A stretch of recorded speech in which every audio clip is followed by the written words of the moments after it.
Hello and नमस्कार, स्वागत है आपके अपने YouTube channel make math easy by Tanmay sir में। And today I am going to tell you and explain about a very important and very interesting topic of class 10. The name of the topic is pair of linear equation in two variables. So what we will see in this video, let us see quickly. हम लोग पढ़ेंगे general form क्या है और solution कैसे निकालते हैं. देखिए, हमने ये 2 पॉइंट्स इसलिए कवर किए क्योंकि हम हर एक टॉपिक से रिलेटेड हर एक छोटी छोटी चीज़ आपको बताएंगे. And I am sure that in very rare condition will see this conditions. Okay, बहुत कम जगह आपको ये मिलेगा, I am sure about it. तो बने रहिएगा लास्ट तक हमारे साथ इस वीडियो में. और लास्ट में आपको एक समरी ऑफ चैप्टर जो मिलेगा, that is the trick and what is the importance of the question, आपको बिल्कुल पता चलेगा. कितना इंपॉर्टेंट रहा ये वीडियो आपके लिए, ज़रूर बताइएगा फाइनली. ओके, तो देखते हैं इस टॉपिक का मीनिंग क्या है. ठीक है, हर एक वर्ड को कैप्चर करते हैं, उसका मीनिंग डिक्लेयर करते हैं. So pair of linear equation two variables में हम पहले एक एक वर्ड को अगर हम देखें तो ये पेयर जो है ना, पेयर क्या होता है, more than one members it is required in two members. Okay, of linear equations. अब लिनियर इक्वेशन क्या है, लिनियर इक्वेशंस के पहले हमें क्या समझना पड़ेगा, इक्वेशंस क्या है. इक्वेशंस को समझने से पहले हमें ये समझना पड़ेगा कि भैया कांस्टेंट क्या है और वेरिएबल्स क्या है. तो कांस्टेंट और वेरिएबल्स आई होप आपको पता है. नहीं पता है तो मैं बहुत ही शॉर्ट ब्रीफ और बेस्ट आपको भी बताता हूँ कि कांस्टेंट और वेरिएबल्स को कैसे डिफाइन करेंगे. कोई रट्टा नहीं मारना है आपको. देखो, जितने नंबर है ना, all the numbers, natural number, positive integers, whole numbers, rational numbers, irrational numbers, real numbers, जितने नंबर हैं ये सब के सब कांस्टेंट. ठीक, और इन कांस्टेंट को छोड़ करके जो बच गए आपके पास, अल्फ़ाबेट्स बच गए, स्पेशल सिंबल्स बच गए, alpha beta gamma ABCD XYZ, है ना.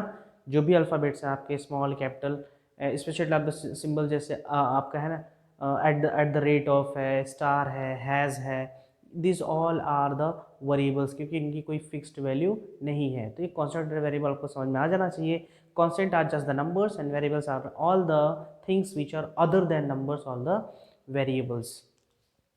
तो इक्वेशन क्या होता है, equation is the combination of constant and variables. तो कांस्टेंट होता है, मान लीजिए 2x + 5 हमने लिख लिया इक्वल टू 0. और इसमें सबसे इंपॉर्टेंट क्या है, इक्वल का साइन. ठीक है, इक्वल का साइन होना कंपलसरी है. किस में कंपलसरी है, इक्वेशन में. और इसमें कांस्टेंट वेरिएबल कौन है आप समझ सकते हैं, constant, this will be your constants.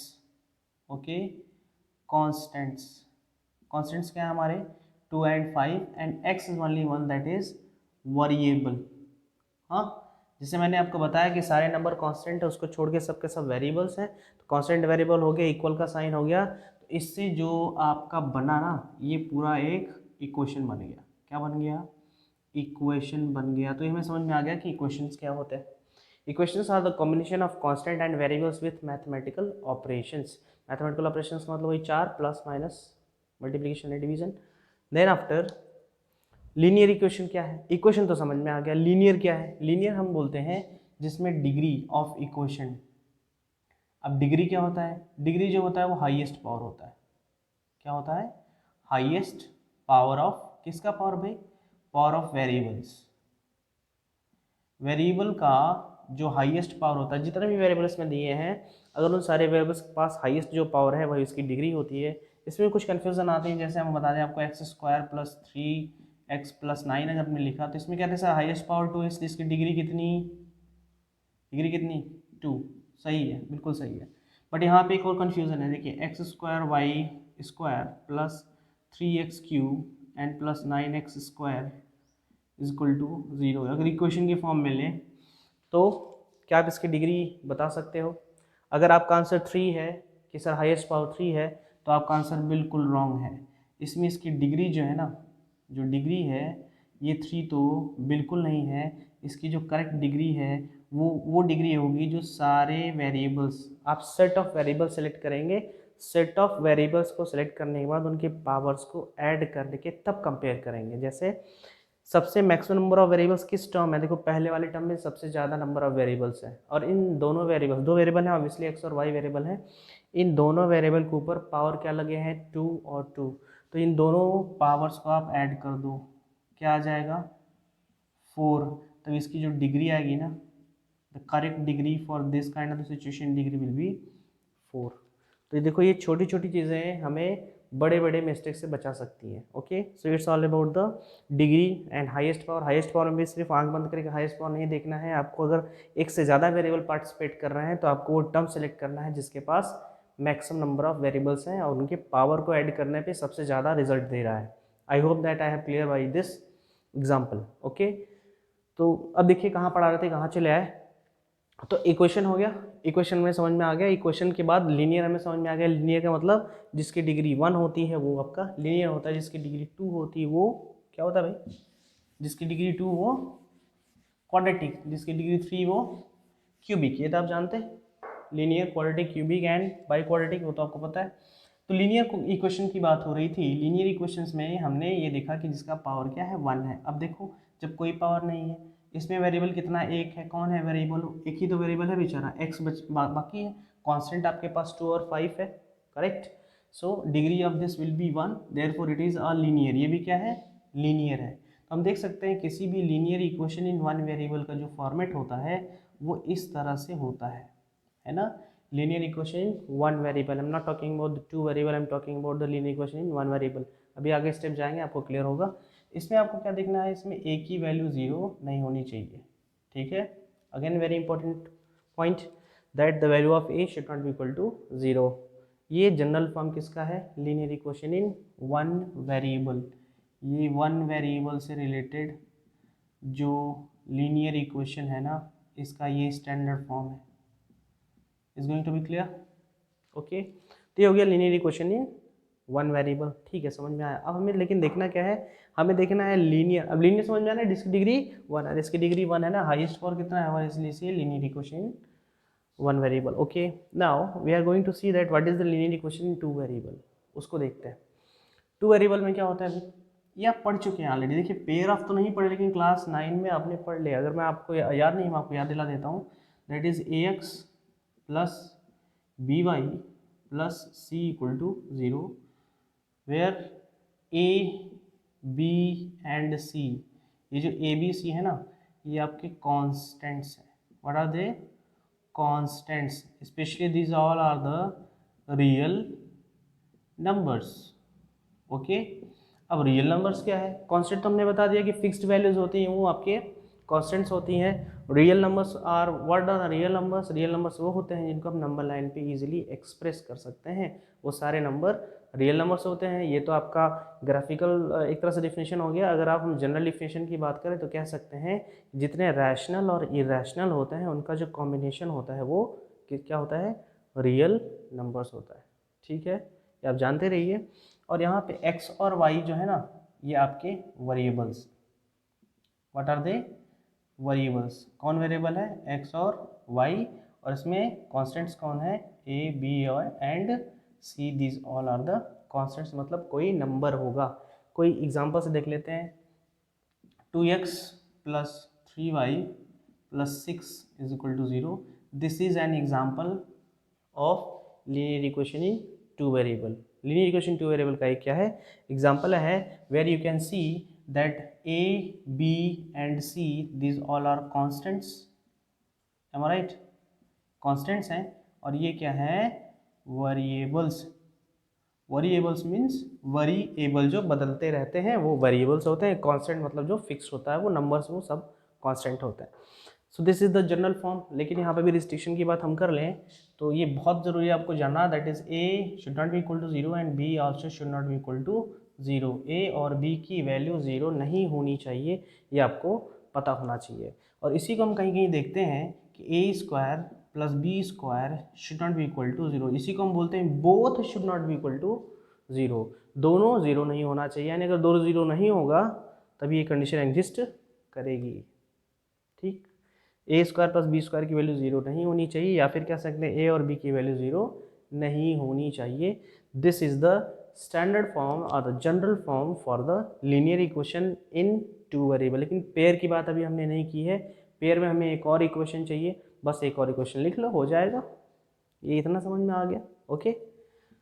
Now we are going to see the pairs of linear equation in two variable. तो यहाँ पे इंट्रोडक्शन मैंने आपको बताया कि जनरल फॉर्म किसका लिखने वाले हैं हम लोग, pair of linear equation in two variable का जनरल फॉर्म देख लेते हैं। That is ax plus b y plus c is equal to 0। अरे भाई एक का पेयर बनाना है तो 2 कर दो, क्या आ जाएगा a x plus b y plus c is equal to 0। कहेंगे सर तो कोई फ़र्क ही नहीं है, दोनों एक ही लिख दिया हमने।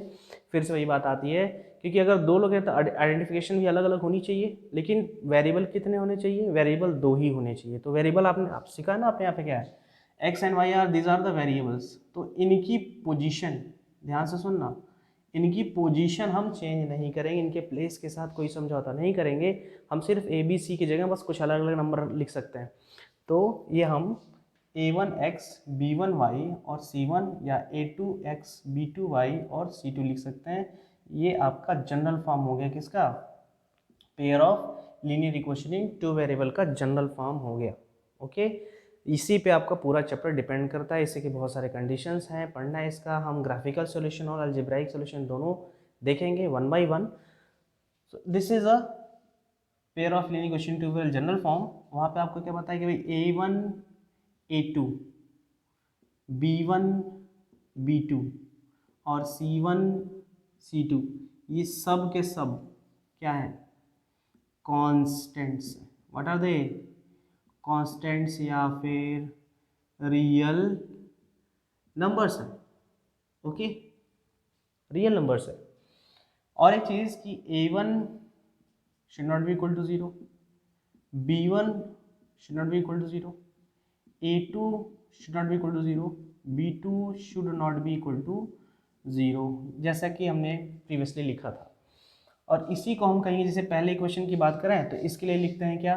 a1 square plus a1 square plus b1 square should not be equal to 0। भाई a1 और b1 स्क्वायर की वैल्यू 0 नहीं होनी चाहिए। इसका मतलब a1 और b1 की वैल्यू 0 नहीं होनी चाहिए और a2 और b2 की वैल्यू भी 0 नहीं होनी चाहिए। c1 c2 0 हो सकता है, इसके लिए कोई प्रॉब्लम नहीं है। याद रहना चाहिए आपको। ये कॉन्स्टेंट हो गए और वेरिएबल आपके कौन कौन से हो गए? x और y। So let us see some examples. Okay, for example let us 3x plus 7y plus 8 is equal to 0 and 2x minus 9y plus 3 equal to 0. So this is the pair of linear equation in two variable. pair हो गए ना। अब देखो a b c की जगह पे क्या है? अभी a1 की जगह पे क्या है? at the place of a1 that is 3, at the place of a2 this is 2, at the place of b1 कौन? 7, at the place of b2 it is minus 9, and what about c1? 8, and what about c2? this is 3. तो यहाँ comparison आपको आना चाहिए। Comparison कैसे करते हैं? a1 is the coefficient of x, b1 is the coefficient of y, यानी a और b रिस्पेक्टिवली कोफिशिएंट किसके हैं? x और y की। इतना सिंपली आप जानते रहिए, बहुत ज़्यादा आपको सोचने की ज़रूरत नहीं है। It's all about the general form of the pair of linear equation in two variable. कौन कौन 0 नहीं होना चाहिए हमने आपको बता दिया, और ये कंडीशन भी आपको समझ में आ जानी चाहिए। आपकी बुक में दिया है कहीं, उसका मीनिंग यही है कि a1 और b1 या a2 और b2 की वैल्यू 0 नहीं होनी चाहिए। That is the meaning for that. Okay, so it's all should be clear. Now let us see the graphical meaning. अब ये है कि भाई ग्राफिकल मीनिंग क्या है इसका, है ना? ग्राफिकल मीनिंग क्या है इसका? ग्राफ जब बनाते हैं तो क्या करते हैं? जब क्लास 9 में हम लोग पढ़ रहे थे linear equation in two variable, तब क्या पढ़ रहे थे? हमने पढ़ा था कि ax प्लस बी वाई और plus c is equal to 0 का हमेशा इनफाइनाइट मेनी सोल्यूशन होता है। याद होगा, इनफाइनाइट मेनी सोल्यूशन। ओके, या इनफाइनाइटली मेनी सोल्यूशन भी बोलते हैं आप इसको ना, इनफाइनाइटली मेनी सोल्यूशन। किसी भी linear equation in two, pair नहीं, किसी भी linear equation in two variable का हमेशा जो नंबर ऑफ सोल्यूशन होता है वो इनफाइनाइट मेनी सोल्यूशन होता है। जैसे मान लीजिए आपके पास लिख दिया x plus 2y is equal to 4, ऐसा कुछ लिख दिया हमने। अब इसका पूछ रहे हैं सोल्यूशन बताओ। अब क्या करते थे? याद है ना, x और y किस तरह से कॉलम बनाते थे? एक x 0 लिखते थे, एक बार y 0 लेते थे। ऐसा x को 0 कर दिया तो y की वैल्यू क्या आ जाएगी? 2 आ जाएगी, है ना? और x की और कोई वैल्यू, मान लो x की वैल्यू 2 ले लेते हैं तो ये 2 उधर जाएगा, कितना आ जाएगा? 2, और y की वैल्यू कितनी आ जाएगी? 1। तो ऐसे बहुत सारे वैल्यूज आप ले सकते हैं। Okay, so infinite number of solutions are there in linear equation in two variables. या तो इसका हम ग्राफ बनाए, ठीक है, तो हमें पता चल जाता है। इतने सारे सॉल्यूशंस का ग्राफ बना लेते हैं। अरे ये कार्टेशियन कोऑर्डिनेट में आप प्लॉट कर लेंगे ना, ये आपका x का कोऑर्डिनेट हो गया, ये y का हो गया, आप प्लॉट कर लेंगे, यानी 0,2 और 2,1 प्लॉट कर लेंगे, आपका ग्राफ आ जाएगा। The same system we have to follow in the pair of any equation two variable. आप कैसे फॉलो कराएंगे, जैसे दो है ना आपके पास इक्वेशन, क्या है, a1x plus b1y plus c1 is equal to 0 and a2x plus b2y plus c2 equal to 0। These are the two different pair of linear equation two variable आपके पास है। ए बी सी क्या है, numbers हैं, x Y क्या है, variables हैं। अब इसका सॉल्यूशन निकालना है, तो आपका सॉल्यूशन जो भी आएगा, ग्राफिकल सॉल्यूशन की बात करें, सॉल्यूशन की बात कर रहे हैं हम लोग, तो इसमें अगर हम ग्राफिकल की बात करें, ग्राफिकल सॉल्यूशन, इसका अलजेब्राइक सॉल्यूशन भी होता है, अलजेब्राइक, जिसमें बहुत सारे मेथड होते हैं, हम बाद में डिस्कस करेंगे अगले वीडियो में। लेकिन ग्राफिकल सॉल्यूशन को हम समझ लें, कैसे ग्राफिकल सॉल्यूशन होता है। हमें जब ग्राफ प्लॉट करना होता है ना, जैसे हम लोग अभी भी डिस्कस किए कि किसी linear equation of to variable का ग्राफ प्लॉट करते थे कार्टेशियन सिस्टम में, उसी तरह pair of linear equation two variable का भी ग्राफ प्लॉट करेंगे, एक ही कार्टेशियन प्लेन में प्लॉट करेंगे। जैसे मान लेते हैं ये हमारा हो गया एक इक्वेशन, इसका नाम क्या है, a1x plus b1y plus c1 is equal to 0, okay. और एक दूसरा ले लिया सपोज ये, okay, this is our second equation, that is a2x plus b2y plus c2 is equal to 0। ये हमारे पास दो अलग अलग लाइन हो गई। अब इन दोनों लाइन का हम लोग को निकालना है कि सॉल्यूशन क्या आएगा, ठीक है। तो एक छोटा सा कॉन्सेप्ट हम आपको पॉलिनॉमियल से रिमाइंड कराना चाहते हैं। हमने पढ़ा था कि कोई भी कर्व जिस पॉइंट को जितनी बार कट या इंटरसेक्ट करता है, उसके उतने नंबर ऑफ जीरोज होते थे। पॉलिनॉमियल के केस में हम जीरोज बोलते हैं, याद रखना चाहिए। कुछ छोटी छोटी चीज़ फिर हम आपको बताते रहते हैं। पॉलिनॉमियल्स में हम जीरोज़ की बात करते हैं, किसकी बात करते हैं, जीरोज़ की बात करते हैं। और इक्वेशन में किसकी बात करते हैं, सॉल्यूशन की बात करते हैं, okay. In the case of polynomials we are talking about the zeros, कि कर्व भाई कितनी बार एक्स एक्सिस को कट या इंटरसेक्ट किया है, या टच या इंटरसेक्ट किया, जब y equal to p x के फॉर्म में देता है, याद आ रहा है ना। अरे ये वाला इस तरह से था ना, ऐसे कि ये इस तरह से कर्व है, ये टच किया इंटरसेक्ट, तो कितने सोल्यूशन, 1 2 3, इसके कितने जीरोज होते थे, पॉलिनॉमियल की केस में कितने जीरोज, 3 जीरोज होते थे। उसी तरह हम इसमें भी देखेंगे कि कितने नंबर ऑफ सॉल्यूशन आने वाले हैं, देखते हैं कितने सॉल्यूशन आने वाले हैं। दिस क्लियर, पॉलिनॉमियल में जीरोज की बात और इक्वेशन में सॉल्यूशन, ओके। तो या तो लाइन इस तरह से आ सकती है, या तो ये दोनों लाइन पैरेलल हो सकती है, समझ गए, क्या हो सकते हैं, पैरेलल्स, या तो इंटरसेक्ट करेंगे, या तो पैरेलल हो सकते हैं, या कॉन्साइड करेंगे, क्या करेंगे, कंसाइड करेंगे, या इसी को कोइंसिडेंट भी बोलते हैं, यानी एक के ऊपर दूसरी लाइन पड़ी होगी, लाई करेगी, okay. So this is about the 3 different condition. भाई इसके अलावा तो कोई कंडीशन पॉसिबल है नहीं, क्योंकि या तो दोनों लाइन एक दूसरे को इंटरसेक्ट करेंगी, या तो दोनों लाइन पैरेलल होंगी, या तो दोनों लाइन एक दूसरे के ऊपर लाई करेंगे। समझ में आ गई बात। तो अगर एक दूसरे को जहाँ इंटरसेक्ट करती है ना, तो उसका यूनिक सोल्यूशन होगा, क्या होगा, यूनिक सोल्यूशन। यूनिक का मतलब एक ही ना, एक ही पॉइंट पे इंटरसेक्ट करेंगे ना। Two lines can be intersect mostly eight one and only one point, है वही ज्योमेट्री में तो पढ़ा हमने कि दो लाइन एक दूसरे को ज़्यादा से ज़्यादा एक ही लाइन पे इंटरसेक्ट कर सकती हैं। कंसाइड तो बहुत सारे लाइन पे कर सकती हैं, लेकिन इंटरसेक्ट सिर्फ एक और एक ही लाइन पे करेंगे। इसलिए इंटरसेक्ट के केस में सोल्यूशन की बात अगर करेंगे तो हमेशा एक ही सोल्यूशन आएगा। पैरेलल के लाइन में क्यों, क्योंकि जब भी सोल्यूशन की बात करेंगे ना, सोल्यूशन की बात करेंगे तो हम उस केस में हमेशा कॉमन पॉइंट की बात करेंगे। किसकी बात करेंगे, कॉमन पॉइंट्स, ओके। जितने कॉमन पॉइंट्स उतने नंबर ऑफ सॉल्यूशन। तो इसमें कितने कॉमन पॉइंट, एक, इसलिए इसके नंबर ऑफ सॉल्यूशन एक, या इसी को यूनिक सॉल्यूशन भी बोला जाता है, ठीक है। अब इस पैरेलल लाइन में बताओ कितने common point, no common points. जब कोई कॉमन पॉइंट नहीं है, ये नंबर ऑफ सॉल्यूशन के लिए हम बोल रहे हैं, नंबर ऑफ सॉल्यूशन, कितने नंबर ऑफ सॉल्यूशन पूछता है तो भाई उतने कॉमन पॉइंट गेस कर लो, जितने कॉमन पॉइंट होंगे उसके उतने नंबर ऑफ सॉल्यूशंस होंगे। तो इस पैरेलल लाइन के केस में नो कॉमन पॉइंट, बोलो नो कॉमन पॉइंट्स ना, नो कॉमन पॉइंट्स, इसलिए इसका क्या होगा, नो सॉल्यूशन भी होगा, ठीक है, there will be no solution. Parallel line के केस में pair of linear equation two variable में इनका जो सॉल्यूशन होगा वो नहीं होगा, पॉसिबल नहीं होगा। क्यों नहीं होगा? क्योंकि ग्राफ एक दूसरे को इंटरसेक्ट करेंगे ही नहीं, इसलिए सॉल्यूशन पॉसिबल नहीं होगा। Okay, the last case is कंसाइड और कोइंसिडेंट लाइंस। ओके, कोइंसिडेंट का मतलब जब एक लाइन दूसरे के ऊपर पड़ी हो एक ठीक उसी के ऊपर ना, उसी पॉइंट से जा रहा हो। तो बताओ कितने कॉमन पॉइंट भाई, कितने कॉमन पॉइंट? इस केस में अगर हम कॉमन पॉइंट पूछे आपसे, कॉमन पॉइंट्स, तो कितने common points? Obviously infinite, infinite ना, तो सॉल्यूशंस कितने हैं? Infinite, infinitely many, infinitely many.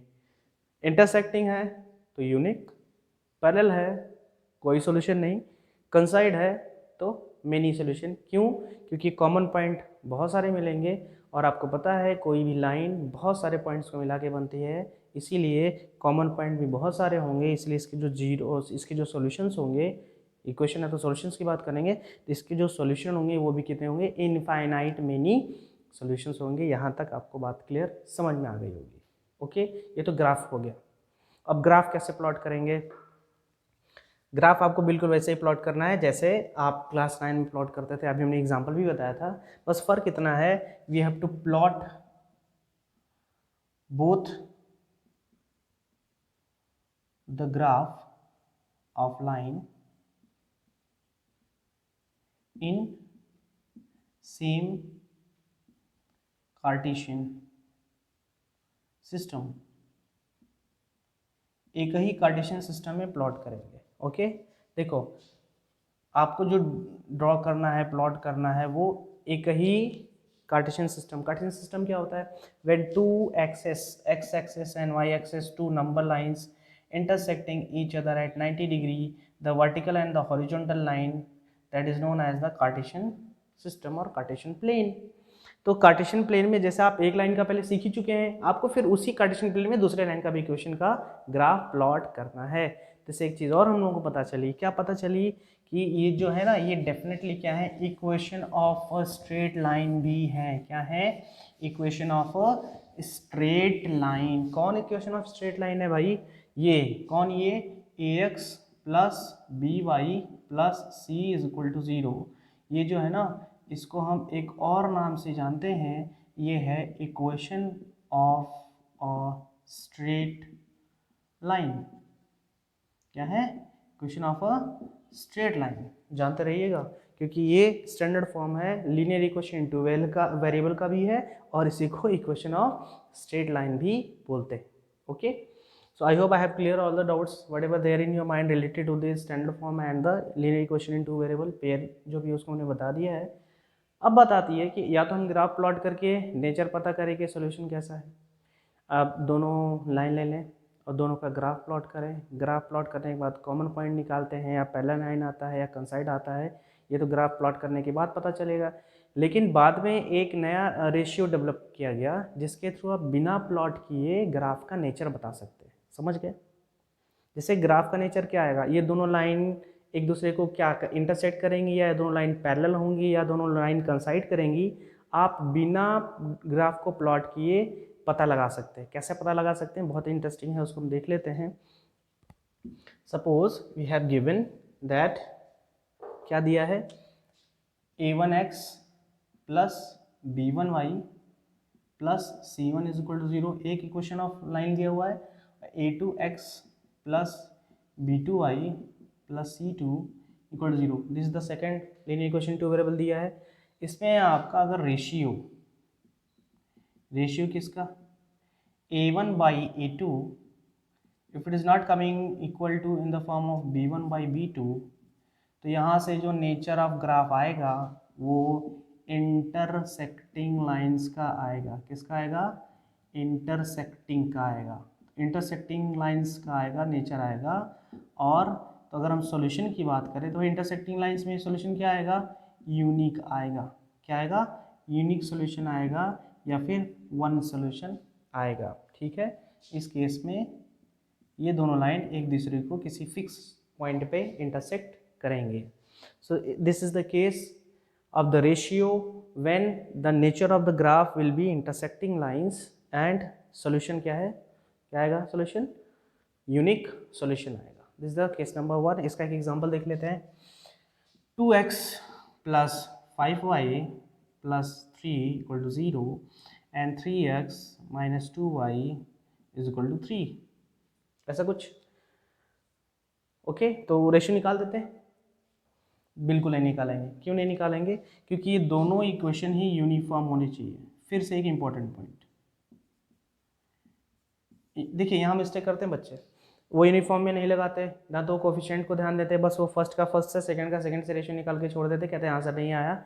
And these all are very important topics for class 10। इससे रिलेटेड बहुत सारे कोरिलेटेड क्वेश्चंस आते हैं, तो आपको ये जितने भी कॉन्सेप्ट बिल्कुल एक एक मैंने पॉइंट क्लियर कराया है, अगर आपको समझ में आ जाएगा तो वेल एंड गुड, नहीं आएगा तो मेरे कमेंट बॉक्स में ज़रूर बताइए कि सर मुझे ये पॉइंट नहीं समझ में आया। ओके, सो इम्पॉर्टेंट क्या है इसमें कि आपका जो दोनों इक्वेशन रहेगा वो यूनिफॉर्म रहेगा। यूनिफॉर्म का मतलब एक तरह से कह सकते हैं कि जो पहले इक्वेशन का फॉर्मेट होगा वही दूसरे इक्वेशन का फॉर्मेट भी होगा। अगर आपने पहले इक्वेशन में सी को इधर भेजा है तो दूसरे वाले में भी सी को उधर ही भेजिए, या आपने स्टैंडर्ड फॉर्म में लगा दिया है, ये ज़्यादा बेटर होगा आपके लिए।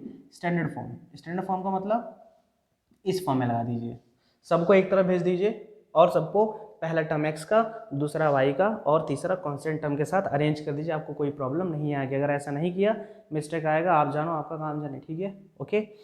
Now this is not in standard form, है नहीं ना, इसको क्या करेंगे, स्टैंडर्ड फॉर्म में लगाएंगे दोनों को।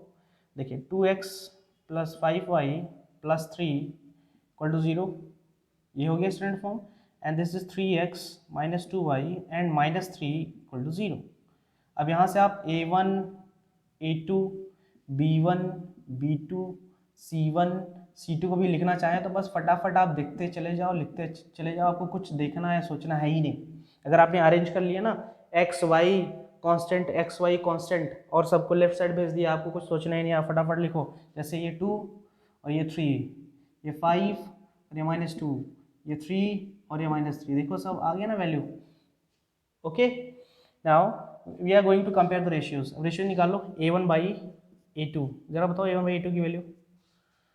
2/3, it will be 2/3। Okay, and b1 by b2 की वैल्यू बताइए ज़रा, b1 बाई b2 की वैल्यू 5/-2 और -5/2। ठीक है, अब कंपेयर करो, देखो दोनों इक्वल नहीं है, यानी ये वाला केस बना। तो आपने इस लाइन, दोनों लाइंस का यानी दोनों इक्वेशन का बिना ग्राफ प्लॉट किए ही नेचर पता कर लिए कि भैया ये जब भी ग्राफ प्लॉट करेंगे ना, ये दोनों लाइन डेफिनेटली एक दूसरे को क्या करेंगी, इंटरसेक्ट करेंगी, और वही जो कॉमन पॉइंट होगा उसका क्या होगा, सॉल्यूशन होगा। Okay, done. So what we are finding, with the help of the ratio we can find out the nature of the graph.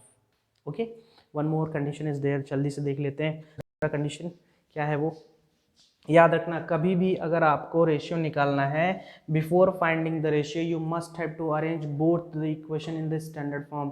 बहुत ही इंपॉर्टेंट पॉइंट मैं आपको बता रहा हूँ। दूसरा केस है a1 by a2 is equal to b1 by b2 is not equal to c1 by c2। अगर ऐसा आ गया तो समझ लो कि वो लाइन क्या होने वाली हैं, पैरेलल्स होने वाली हैं। ठीक है, यानी पैरेलल्स का मतलब no solution. Okay, no solution. अब क्या करेंगे, पैरेलल्स का मतलब देखो, ये लाइन ऐसे, ये लाइन ऐसे, ये पैरेलल लाइन हो गई। Okay, these two parallel lines. अब कॉमन पॉइंट तो मिलेगा नहीं, कॉमन पॉइंट नहीं मिलेगा तो नो सॉल्यूशन आएगा। इसका भी एग्जांपल देख लेते हैं। 3x plus 2y plus 9 is equal to 0 and 6x plus 4y and plus 10 is equal to 0। अब यहाँ से आप देखो स्टैंडर्ड फॉर्म में लगा है, नहीं लगा है तो स्टैंडर्ड फॉर्म में लगाएंगे। यहाँ से a1 की वैल्यू और a2 की वैल्यू आप कंपेयर कर सकते हो, b1 और b2 की वैल्यू कंपेयर कर सकते हो, c1 और c2 की वैल्यू भी कंपेयर कर सकते हो। a1 की वैल्यू क्या आएगी 3, a2 की वैल्यू 6 और b1 की वैल्यू आएगी 2, b2 की वैल्यू आएगी 4 and value of c1 will be 9 and value of c2 will be 10। So now compare a1 by a2, can you compare a1 by a2, this will be 3/6, simplify कर लो 1/2 आएगा। अच्छा, b1 by b2 की value निकाल लो, b1 by b2 will be 2/4, this will be 1/2, again 1/2 1/2 बराबर तो आ गया अभी तो। और C1/C2 की वैल्यू निकाल दो, C1/C2 इज इक्वल टू 9/10। अब ये सिंप्लीफाई नहीं होगा, आपको क्या पता चला भाई, इससे पता चला ना कि A1/A2 की जो वैल्यू है वो B1/B2 के बराबर तो आ गई, लेकिन C1/C2 के बराबर नहीं आई। तो ये कौन सा केस बना, ये वाला पैरेलल लाइंस वाला, और पैरेलल लाइंस के केस में सॉल्यूशन पॉसिबल नहीं है। Clear? Late us see the next condition. अगली कंडीशन देखते हैं, समझ में आ गया होगा, ठीक है।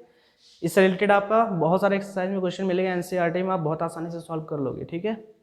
अगला देखते हैं कि अगर तीनों रेशियो बराबर आ गए, A1/A2 is equal to B1/B2 is equal to C1/C2, अगर ये तीनों रेशियो बराबर आ गए तो समझ लेना कि इनफाइनाइट की बात हो रही है, इनफाइनाइटली मेनी सॉल्यूशन की बात आ रही है। और जो ग्राफ होगा इसका, जो ग्राफिकल नेचर होगा, जो ग्राफ होगा ये क्या होगा, कोइंसिडेंट लाइंस, या फिर इसको आप कोइंसाइड भी बोलते हैं, कोइंसिडेंट लाइंस भी बोलते हैं या कोइंसाइड भी बोलते हैं, ये आपको क्लियर होना चाहिए। इसका भी एग्जांपल देख लेते हैं। 5x plus 2y plus 3 is equal to 0 and 10x plus 4y plus 6 is equal to 0। Okay, तो कंपेयर कर लेंगे A1/A2, B1/B2 और C1/C2 की वैल्यू आप निकाल ही लोगे। अब यहाँ से डायरेक्ट हम निकाल रहे हैं, A1/A2 की वैल्यू बता सकते हो directly, A1/A2 will be 5/10 and value of B1/B2 it will be 2/4 and the value of C1/C2 it will be 3/6। हमने कहा कंपेयर करने से पहले या रेशियो निकालने से पहले आप देखेंगे कि दोनों ही इक्वेशन स्टैंडर्ड फॉर्म में लगे हैं या नहीं है। So both are already in the standard form, so no problem at all. अब क्या करेंगे, 1/2 किसकी वैल्यू आ गई, A1/A2 की वैल्यू, ये भी आ गई 1/2 और ये भी आ गई 1/2। तो आप देखो तीनों बराबर आ गए कि नहीं आ गए, आ गए ना।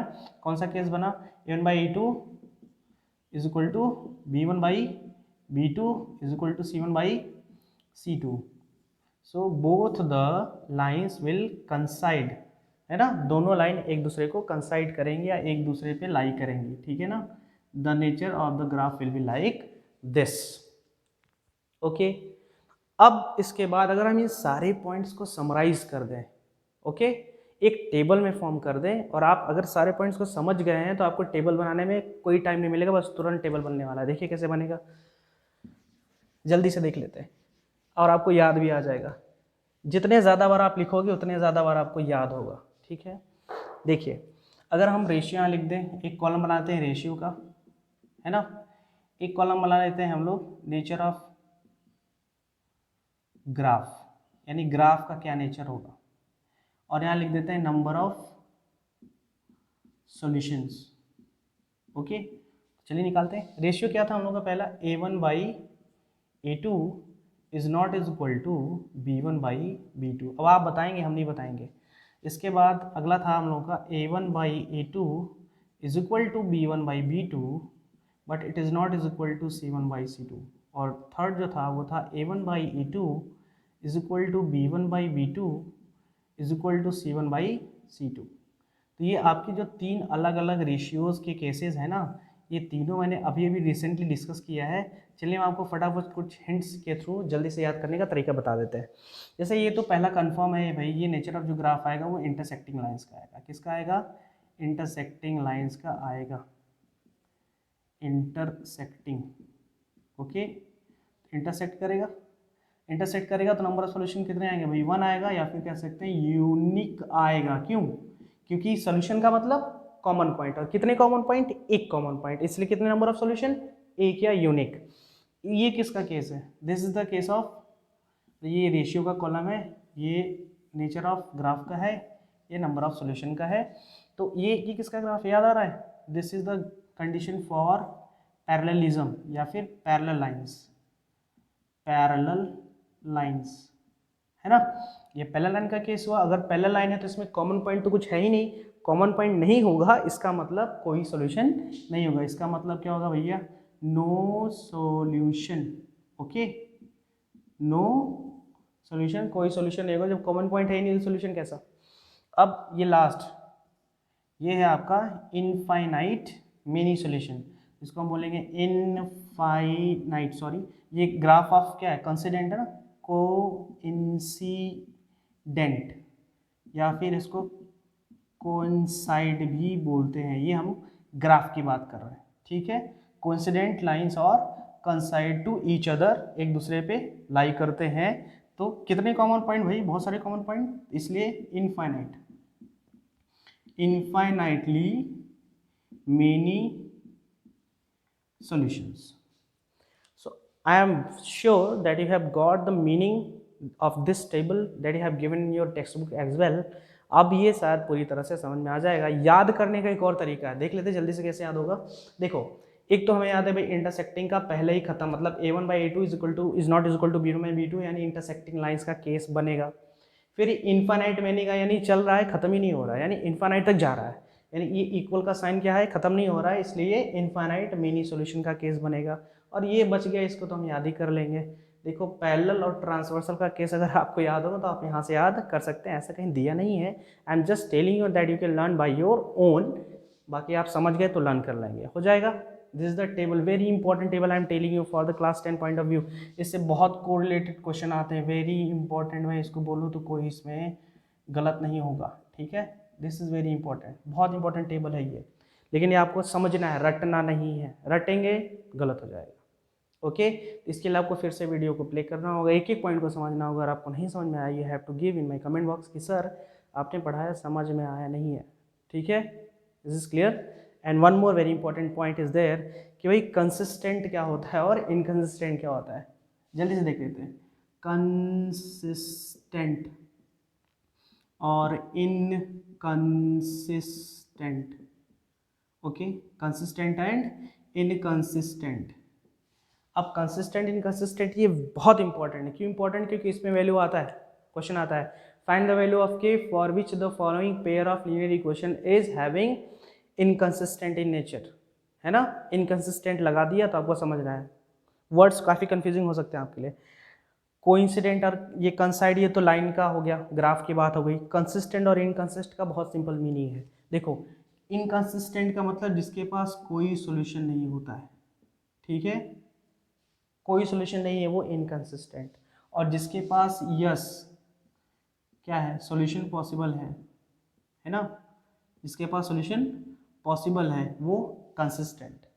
यानी पॉजिटिव अगर आया यानी सोल्यूशन है, निकल सकता है, चाहे वो यूनिक सोल्यूशन हो या इनफाइनाइट मेनी सोल्यूशन है, लेकिन ये सोल्यूशन है तो वो कंसिस्टेंट। और सोल्यूशन नहीं है, आपने हैंडओवर कर दिया तो समझ लो इनकंसिस्टेंट है। तो इन तीनों केसेस में आप गेस करके बता सकते हो कि कौन सा कंसिस्टेंट और कौन सा इनकंसिस्टेंट है। Can you tell me? Yes it is very easy. देखो ये यूनिक सोल्यूशन ये पॉसिबल है और इनफाइनाइट मेनी सोल्यूशन ये भी पॉसिबल है, तो ये दोनों जो आएंगे ये आएंगे कंसिस्टेंट में आएंगे। किस में आएंगे? कंसिस्टेंट में आएंगे, याद रहना चाहिए। कंसिस्टेंट के दो केसेस हैं, कंसिस्टेंट के दो केसेस हैं, एक जब सॉल्यूशन है यूनिक है या इनफाइनाइट मेनी सॉल्यूशन, दोनों कंसिस्टेंट होगा। और ये जो अकेले बच गए नो सॉल्यूशन, यही है इनकंसिस्टेंट यानी पैरेलल लाइन का केस। इसमें बहुत सारे आपके क्वेश्चन बन सकते हैं, मल्टीपल चॉइस क्वेश्चन बन सकते हैं, फिल इन द ब्लैंक्स के क्वेश्चन बन सकते हैं, या फिर इससे कोरिलेटेड के की वैल्यूज फाइंड करना, एम की वैल्यूज फाइंड आउट करना। क्या सकते हैं 25 to 30% of your chapter number 3 is containing all this table. इस टेबल पे कंटेन करता है आपका पूरा का पूरा चैप्टर का 30%, ठीक है ना।